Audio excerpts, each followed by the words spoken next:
हर student की life में एक ऐसा टीचर जरूर होता है जिससे हमें सबसे ज्यादा डर लगता है ना। और अगर हमने उस टीचर का होमवर्क ना किया हो तो वो डर दुगना हो जाता है। ऐसे में स्कूल जाने का बिल्कुल मन नहीं करता, बस ऐसा लगता है कि कहीं छुप जाओ। हमारी कहानी का हीरो है एक छोटा सा लड़का जिसका नाम है फ्रांस। उसके लिए वो डरावने टीचर थे एम हेमेल, और आज फ्रांस की हालत भी कुछ ऐसी ही थी क्योंकि उसने भी अपना होमवर्क नहीं किया था। हेलो एवरीवन, आज हम क्लास 12th का पहला और सबसे यादगार chapter the last lesson by Alphonse Daudet की दिल को छू लेने वाली कहानी सुनेंगे। यह कहानी फ्रेंच की उस दिन की है जो एक आम दिन की तरह शुरू हुआ पर उसकी जिंदगी का सबसे इम्पोर्टेंट दिन बन गया। चलिए शुरू करते हैं। तो उस सुबह फ्रांस स्कूल के लिए बहुत लेट हो गया था और उसे एम हेमिल से डांट पड़ने का बहुत डर लग रहा था। क्यों? क्योंकि एम हेमिल ने कहा था कि वह पार्टिसिपल्स पर क्वेश्चन पूछेंगे और बेचारे फ्रांस को तो पार्टिसिपल्स का पी भी नहीं आता था। फ्रांस का स्कूल जाने का बिल्कुल मन नहीं कर रहा था। उसने तो सोच लिया था कि क्यों ना स्कूल छोड़कर पूरा दिन बाहर ही बिताया जाए, और वैसे भी दिन ही इतना सुहाना इतना खूबसूरत था कि दिल करता था कि बस उस पल में खो जाए। मौसम वार्म और ब्राइट था, हल्की हल्की धूप पड़ रही थी, बर्ड्स चहचहा रही थीं और दूर एक खेत में प्रूसियन सोल्जर्स ड्रिल कर रहे थे जैसे कोई ग्रैंड परेड चल रही हो। ये सब फ्रांस को स्कूल से कहीं ज्यादा इंटरेस्टिंग लग रहा था, लेकिन फिर उसने अपने मन को समझाया, उसने हिम्मत की और स्कूल की तरफ तेजी से दौड़ पड़ा। उसके लिए तो यह एक बिल्कुल आम सा दिन लग रहा था, लेकिन उसे क्या पता था कि यह दिन उसकी जिंदगी का रुख ही बदल देगा। रास्ते में जब फ्रांस टाउन हॉल के पास से गुजरा तो उसने देखा बुलेटिन बोर्ड के सामने भीड़ लगी हुई है। वह बड़ा सा बोर्ड जहां पिछले 2 साल से सिर्फ बुरी खबरें चिपकती आई थीं। फ्रैंको प्रूसियन वॉर्स की अपडेट्स, हारी हुई बैटल्स, नए नए मिलिट्री ऑर्डर्स और हर वो न्यूज जो लोगों के चेहरे से मुस्कान छीन लेती थी वो उसी बुलेटिन बोर्ड पर छपती थी। फ्रांस ने सोचा कि अब क्या बात हो गई, पर वो रुका नहीं। उसने थोड़ा सोचा लेकिन फिर वो अपने स्कूल की तरफ बढ़ गया। जब फ्रांस स्कूल के कंपाउंड में पहुंचा तो वो हैरान रह गया। वहां एक अजीब सी शांति थी। हमेशा तो स्कूल शुरू होने से पहले काफी शोर शराबा होता था। डेस्क के खिसकने की आवाजें आती थीं, बच्चों की एक साथ लेसन्स रिपीट करने का शोर आता था जो गली तक सुनाई देता था। पर आज हर जगह शांति थी, बिल्कुल संडे मॉर्निंग जैसे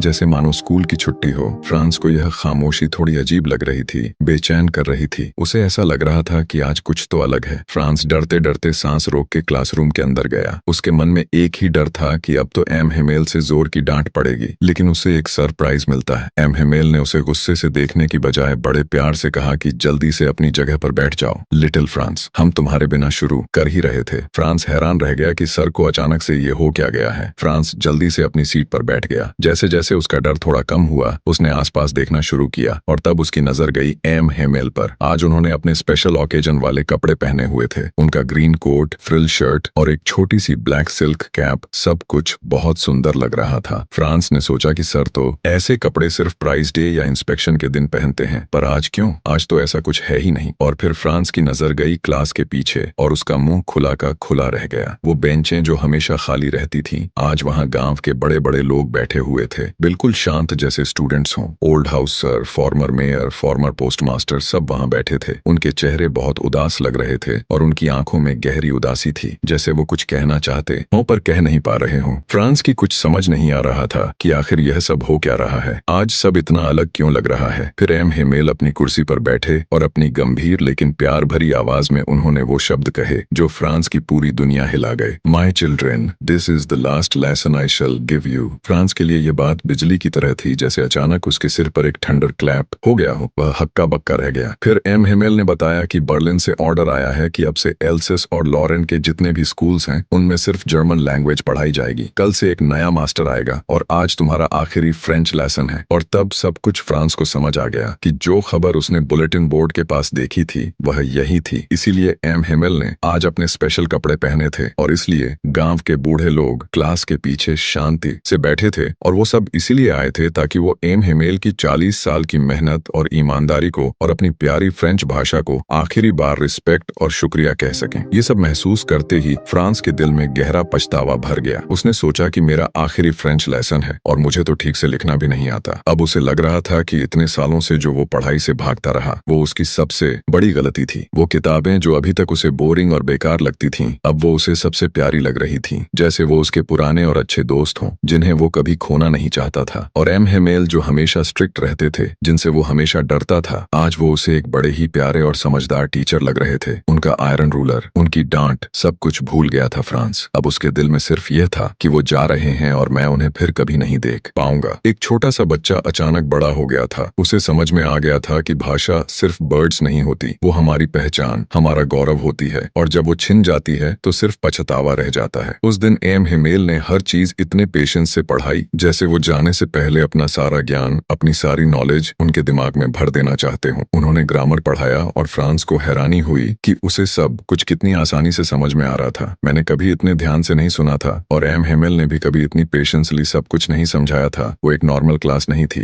वो एक अनमोल पल था जिसमें हर वर्ड, हर लाइन जैसे दिल में उतर रही थी। वो चाहता था कि बस सब कुछ सीख ले, सब कुछ याद कर ले, पर वक्त निकलता जा रहा था। उसे लग रहा था कि अगर आज उसने अपनी लैंग्वेज को नहीं पकड़ा तो कल ये उसके पास नहीं रहेगी। आखिर मेन एम हिमेल ने फ्रांस लैंग्वेज की तारीफ की, उसे दुनिया की सबसे ब्यूटीफुल, सबसे क्लियर, सबसे लॉजिकल लैंग्वेज बताया, और उन्होंने एक बहुत ही गहरी और बहुत ही इंपॉर्टेंट बात कही। When people are in slab, age long age the hold fast to the language. It is as if the head the key to the present. कितनी बड़ी बात है दोस्तों, जब तक लोग अपनी भाषा को मजबूती से पकड़े रहते हैं तब तक उनके पास अपनी जेल की चाबी होती है। कहने का मतलब यह है कि जब किसी कम्युनिटी के ऊपर कब्जा हो जाता है लेकिन वो लोग अपनी भाषा को नहीं छोड़ते हैं तो ऐसा होता है जैसे उनके पास अपनी जिंदगी की जेल की चाबी हो। भाषा सिर्फ शब्दों का जोड़ा नहीं होती, वो होती है आपकी सोच, आपकी संस्कृति, आपकी पहचान, और अगर आप अपनी भाषा को संभाल के रखते हैं तो कोई भी आपसे आपकी आजादी नहीं छीन सकता। देखो, दरअसल क्या था कि फ्रांस वॉर हार गया था और उसके ऊपर प्रूसिया का कब्जा हो गया था, इसलिए इनके ऊपर जबरदस्ती जर्मन लैंग्वेज थोपी जा रही थी। इसलिए एम हेमेल ने यही कहा कि जब तक आप अपनी भाषा को जिंदा रखते हो तब तक आपके पास अपनी जेल की चाबी होती है, और जब आप अपनी भाषा को संभाल के रखते हैं तो दुनिया की कोई ताकत आपसे आपकी आजादी नहीं छीन सकती। आगे फ्रांस देखता है कि छत पर कबूतर धीरे से गुटरगू कर रहे थे। फ्रांस ने उन्हें देखा और मासूमियत से सोचा, will the make them sing in German even the pigeons? क्या ये लोग कबूतरों को भी जर्मन में गाने पर मजबूर करेंगे? एक बच्चे का यह सवाल उस जुल्म की पूरी कहानी बयां कर रहा था। और फिर चर्च की घड़ी ने 12 बजाए, एंग्लिश प्रेयर बेल बजती है। उसी वक्त प्रूसियन सोल्जर्स के ट्रम्पेट की आवाज आती है। हिमेल अपनी चेयर से उठते हैं, उनका चेहरा एकदम पीला पड़ा हुआ था। वो बहुत लंबे और गर्व से भरे हुए लग रहे थे। उन्होंने कुछ कहना चाहा, माय फ्रेंड्स, पर उनका गला भर आया, इमोशंस ने उन्हें जकड़ लिया। वो फिर बोल ही नहीं पाए। फिर वो ब्लैक बोर्ड की तरफ मुड़े, चौक का एक पीस उठाया और अपनी पूरी ताकत से जितना बड़ा वो लिख सकते थे उन्होंने लिखा, वाइव ला फ्रांस। इसका मतलब होता है लॉन्ग लिव फ्रांस। फिर वो रुके, अपना सिर ब्लैक बोर्ड से टिका लिया और बिना कुछ कहे हाथ से इशारा किया, school dismiss, you may go, the last lesson was over. पर उसका सबक जिंदगी भर के लिए था। तो दोस्तों, द लास्ट लेसन सिर्फ एक कहानी नहीं है, ये एक एहसास है। ये हमें याद दिलाती है कि हम अक्सर चीजों की, आजादी की और अपनी जुबान की वैल्यू तभी समझते हैं जब वो हमसे छिनने वाली होती है। ये कहानी है एक टीचर की जिन्होंने अपने आखिरी लेसन में सिर्फ ग्रामर नहीं बल्कि देश प्रेम और सेल्फ रिस्पेक्ट का सबसे बड़ा लेसन पढ़ाया। और यह कहानी है एक बच्चे की जिसने एक ही दिन में पछतावे से लेकर अपनी भाषा से प्यार तक का लंबा सफर तय किया। तो दोस्तों, अपनी भाषा से प्यार कीजिए, क्योंकि यही है आपकी पहचान और यही आपकी आजादी की चाबी। उम्मीद है आपको यह लेसन पसंद आया होगा। अगर आपने इस कहानी के मैसेज को अच्छे से महसूस किया है तो लाइक और सब्सक्राइब कर सकते हो, और आप किस स्टेट से हो कमेंट करके जरूर बताना, और अगर नहीं बताया तो आपकी पीटी पीटी हो जाएगी।